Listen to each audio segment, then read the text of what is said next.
Perimenopause minnow, let's talk about it. I don't know what you women use for your body, but this Wildcrafted Red Kitchen Sink Sea Moss get you slicker in the oil can, get you smoother in the bathroom, and your sex drive will be great.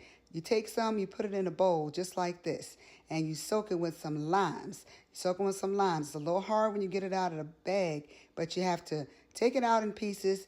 Then you put it in the bowl, make sure you got enough, and then you sit it in the bowl and let it soak overnight. Sometimes you can just do a day, but overnight is best. Use your limes, put some limes in there, soak it overnight with some limes. Use these same limes, the second half of the limes, and then you're going to put them in the new bowl after you've rinsed off the sea moss that's been soaking overnight. You're going to squeeze this lime all over the sea moss. Make sure you get it nice and saturated.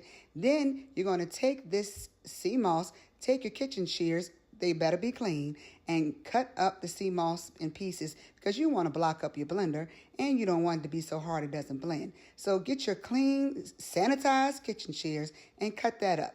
After you cut that up, you're going to put it in a blender. I have a little Ninja, so I use the Ninja cup because I don't want that much. This makes about 32 ounces.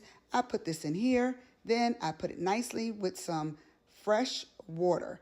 After I go through taking it out of this bowl and making sure it's all clean, I get some fresh water, put it a little bit over half, just because I want to make sure that it's not going to be so thick.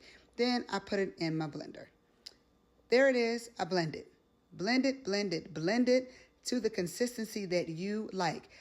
I like mine to look a little bit like applesauce, so I just blend it until it looks like applesauce, kind of like this. So you can eat it with a spoon if you want to.